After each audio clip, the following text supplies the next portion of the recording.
CM ವಿರುದ್ಧದ prosecution ಸಮರ ಇನ್ನಷ್ಟು ಜೋರಾಗಿದೆ.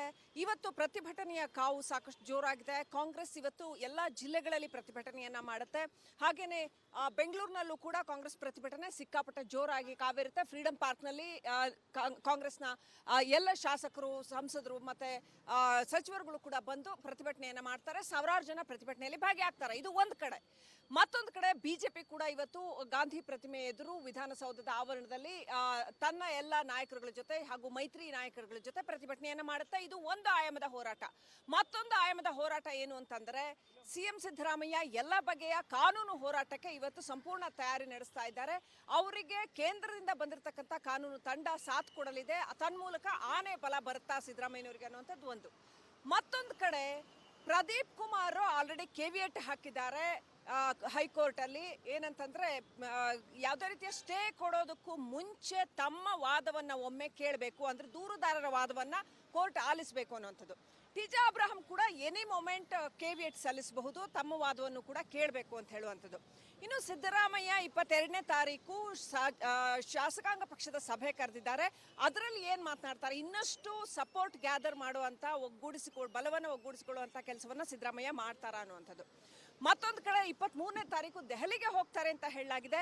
ಅಲ್ಲಿ ವರಿಷ್ಠರುಗಳನ್ನ ಭೇಟಿ ಮಾಡಿ ಮತ್ತಷ್ಟು ಬಲವನ್ನ ತುಂಬಿಕೊಳ್ಳೋ ಕೆಲಸ ಮಾಡ್ತಾರ. ಹಾಗೇನೆ ಇಂಡಿ ಒಕ್ಕೂಟದ ಕೆಲವು ನಾಯಕರನ್ನ ಕೂಡ ಭೇಟಿ ಮಾಡ್ತಾರ ಅಂತ. ಒಟ್ನಲ್ಲಿ ಮೇಲ್ನೋಟಕ್ಕೆ ನೋಡಿದ್ರೆ ಸದ್ಯಕ್ಕಂತೂ ಇದರಲ್ಲಿ ರಾಜೀನಾಮೆಯ ಪ್ರಶ್ನೆಯೇ ಇಲ್ಲ ಅಂತ ಸಿದ್ದರಾಮಯ್ಯ ಹೇಳಿದ್ದಾರೆ. ಇದನ್ನ ಒಂದು ಬಹಳ ದೊಡ್ಡ ಹೋರಾಟವಾಗಿ, ದೊಡ್ಡ ಸವಾಲಾಗಿ ಕಾಂಗ್ರೆಸ್ ತಗೊಂಡಿರೋದು ಮೇಲ್ನೋಟಕ್ಕೆ ಗೊತ್ತಾಗುತ್ತೆ.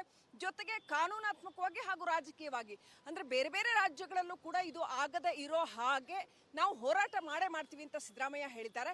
ಒಟ್ಟಿನಲ್ಲಿ ದೊಡ್ಡದೊಂದು ಯುದ್ಧಕ್ಕೆ ರಾಷ್ಟ್ರ ಮಟ್ಟದಲ್ಲಿ ಕಾಂಗ್ರೆಸ್ ಸಜ್ಜಾಗಿದೆ ಅನ್ನುವಂಥದ್ದು.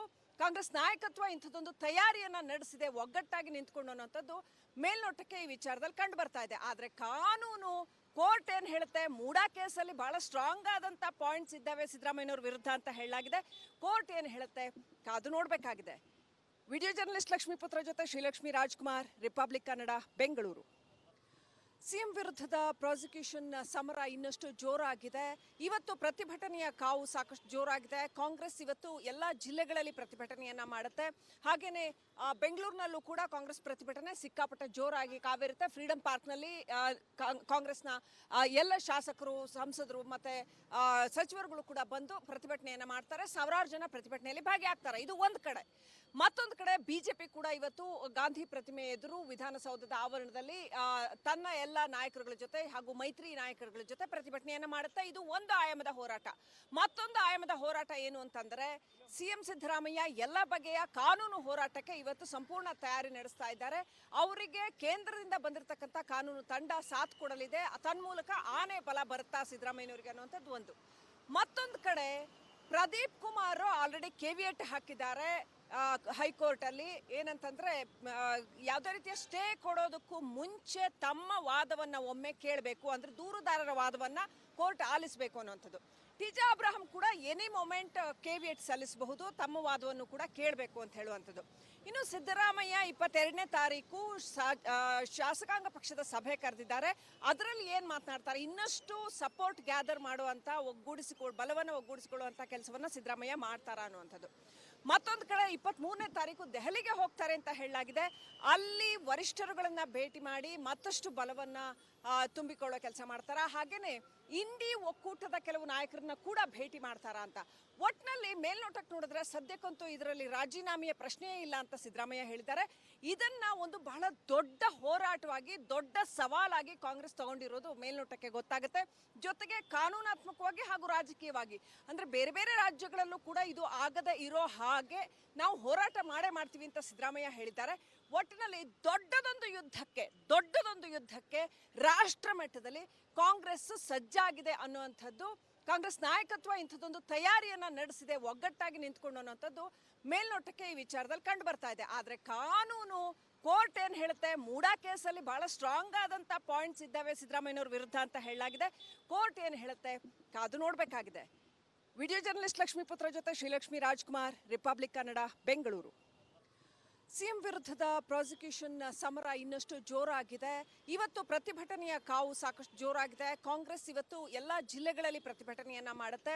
ಹಾಗೇನೆ ಬೆಂಗಳೂರಿನಲ್ಲೂ ಕೂಡ ಕಾಂಗ್ರೆಸ್ ಪ್ರತಿಭಟನೆ ಸಿಕ್ಕಾಪಟ್ಟೆ ಜೋರಾಗಿ ಕಾವಿರುತ್ತೆ. ಫ್ರೀಡಂ ಪಾರ್ಕ್ನಲ್ಲಿ ಕಾಂಗ್ರೆಸ್ನ ಎಲ್ಲ ಶಾಸಕರು, ಸಂಸದರು ಮತ್ತೆ ಸಚಿವರುಗಳು ಕೂಡ ಬಂದು ಪ್ರತಿಭಟನೆಯನ್ನ ಮಾಡ್ತಾರೆ. ಸಾವಿರಾರು ಜನ ಪ್ರತಿಭಟನೆಯಲ್ಲಿ ಭಾಗಿಯಾಗ್ತಾರೆ. ಇದು ಒಂದು ಕಡೆ.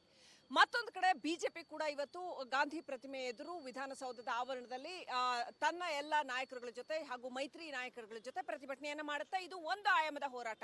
ಮತ್ತೊಂದು ಆಯಾಮದ ಹೋರಾಟ ಏನು ಅಂತಂದ್ರೆ ಸಿಎಂ ಸಿದ್ದರಾಮಯ್ಯ ಎಲ್ಲ ಬಗೆಯ ಕಾನೂನು ಹೋರಾಟಕ್ಕೆ ಇವತ್ತು ಸಂಪೂರ್ಣ ತಯಾರಿ ನಡೆಸ್ತಾ ಇದ್ದಾರೆ.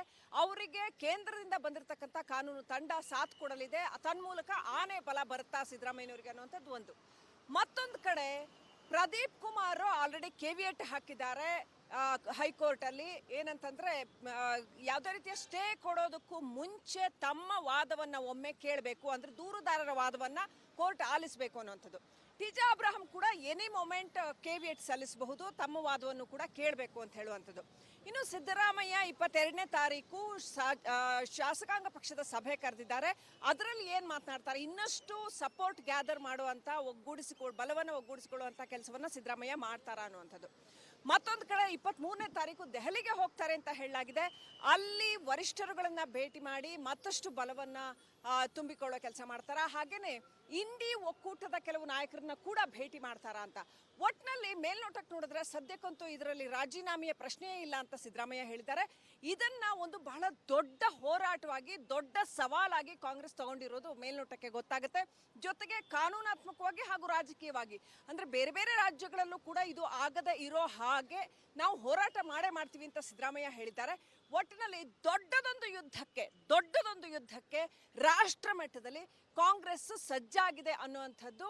ಕಾಂಗ್ರೆಸ್ ನಾಯಕತ್ವ ಇಂಥದ್ದೊಂದು ತಯಾರಿಯನ್ನ ನಡೆಸಿದೆ, ಒಗ್ಗಟ್ಟಾಗಿ ನಿಂತ್ಕೊಂಡು ಅನ್ನುವಂಥದ್ದು ಮೇಲ್ನೋಟಕ್ಕೆ ಈ ವಿಚಾರದಲ್ಲಿ ಕಂಡು ಬರ್ತಾ ಇದೆ. ಆದ್ರೆ ಕಾನೂನು ಕೋರ್ಟ್ ಏನ್ ಹೇಳುತ್ತೆ, ಮೂಡಾ ಕೇಸಲ್ಲಿ ಬಹಳ ಸ್ಟ್ರಾಂಗ್ ಆದಂತ ಪಾಯಿಂಟ್ಸ್ ಇದ್ದಾವೆ ಸಿದ್ದರಾಮಯ್ಯನವ್ರ ವಿರುದ್ಧ ಅಂತ ಹೇಳಲಾಗಿದೆ.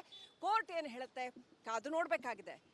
ವಿಡಿಯೋ ಜರ್ನಲಿಸ್ಟ್ ಲಕ್ಷ್ಮೀಪುತ್ರ ಜೊತೆ ಶ್ರೀಲಕ್ಷ್ಮಿ ರಾಜ್ಕುಮಾರ್, ರಿಪಬ್ಲಿಕ್ ಕನ್ನಡ, ಬೆಂಗಳೂರು. ನಮಸ್ಕಾರ, ಕರ್ನಾಟಕ ಪ್ರೈಮ್ ಟೈಮ್ಗೆ ಸ್ವಾಗತ. ನಾನು ಜಯಪ್ರಕಾಶ್ ಶೆಟ್ಟಿ. ಇಡೀ ಕರ್ನಾಡು ಇವತ್ತು ರೆಬೆಲ್ ಆಗಿ ನಿಂತಿದೆ. ಈ ಹಗರಣಗಳನ್ನು ಸದನದಲ್ಲಿ ಪ್ರಸ್ತಾಪ ಮಾಡಲು ಕೂಡ ಕಾಂಗ್ರೆಸ್ ಹಿಂದೇಟು ಹಾಕಿದ್ದೇಕೆ? ನಿಮ್ಗೆ ಸಂಬಳ ಅದಕ್ಕೆ, ನಿಮಗೆ ವಾಹನ ಅದಕ್ಕೆ, ನಿಮಗೆ ವೆಪನ್ ಅದಕ್ಕೆ, ನೀವು ಅದನ್ನು ಸೆರೆ ಹಿಡಿಬೇಕಾಗಿದೆ. ನೀವು ವಿದ್ಯುತ್ ಬರ ಇದೆ ಅಂತ ಹೇಳ್ತಾ ಇದ್ದೀರಿ, ಎಲ್ಲಿ ಬರ ಇದೆ ನೀವು ಹೇಳಬೇಕು. ಪಾಕಿಸ್ತಾನ್ ಆಕ್ಯುಪೈಡ್ ಕಾಶ್ಮೀರ್ ಅದು ಎಂದೆಂದಿಗೂ ನಮ್ಮದು. 40 ಮೆಷಿನ್ಗಳು ತಂದಿತ್ತು ನೋಟ್ ಎಣಿಸುವುದಕ್ಕೆ, ಅದೇ ಹಾಳಾಯಿತು. ಮಥುರಾದ ಗಲಾಟೆ ಇದೆಯಲ್ಲ, ಅದು ಸ್ಥಳೀಯವಾಗಿ ಕೂತು ಪರಿಹರಿಸಬಹುದಾದಂಥ ಕಾನೂನಿದೆ. ಗ್ಯಾರಂಟಿ ಯೋಜನೆಯಿಂದ ನಷ್ಟ ಆಗಿದೆ, ಲಾಭ ಆಗಿದೆ, ದಯವಿಟ್ಟು ಹೇಳಿ. Dawood Ibrahim most wanted criminal ಯಾವಾಗಾದ ಅಂದರೆ ಇಲ್ಲಿ ತನಕ ಭಾರತ ದೇಶದಲ್ಲಿ ಓರ್ವ ದಲಿತ ಪ್ರಧಾನಿಯಾದಂಥ ಇತಿಹಾಸವೇ ಇಲ್ಲ. ರಿಪಬ್ಲಿಕ್ ವರ್ಲ್ಡ್ ಆಪ್ ಇದು ಕೇವಲ ಅಪ್ಲಿಕೇಶನ್ ಅಲ್ಲ, ಸಮಗ್ರ ಸುದ್ದಿಗಳ ಸಂಪರ್ಕ ಮಾರ್ಗಕ್ಕೆ ಕ್ರಾಂತಿಕಾರಿ ಬದಲಾವಣೆ. ರಿಪಬ್ಲಿಕ್ ವರ್ಲ್ಡ್ ಆಪ್ ಕೇವಲ ಸುದ್ದಿ ಅಪ್ಲಿಕೇಶನ್ ಅನ್ನ ಪರಿಚಯ ಮಾಡ್ತಾ ಇಲ್ಲ, ಬದಲಾಗಿ ಡಿಜಿಟಲ್ ಸುದ್ದಿ ಬಳಕೆಯ ಹೊಸ ಯುಗಕ್ಕೆ ನಾಂದಿ ಹಾಡ್ತಾ ಇದೆ. ಇದೊಂದು ಬ್ರೇಕಿಂಗ್ ನ್ಯೂಸ್, ಪ್ರಭಾವಶಾಲಿ ಕಾರ್ಯಕ್ರಮಗಳಿಗೆ ಗಟ್ಟಿಯಾದ ವೇದಿಕೆ. ರಿಪಬ್ಲಿಕ್ ವರ್ಲ್ಡ್ ಅಪ್ಲಿಕೇಶನ್ ಈಗ ಲೈವ್ ಆಗಿದೆ. ಗೂಗಲ್ ಪ್ಲೇ ಸ್ಟೋರ್ ಮತ್ತು ಆಪಲ್ ಆಪ್ ಸ್ಟೋರ್ ಎರಡರಲ್ಲೂ ಲಭ್ಯವಿದೆ. ಈಗಲೇ ಡೌನ್ಲೋಡ್ ಮಾಡಿ.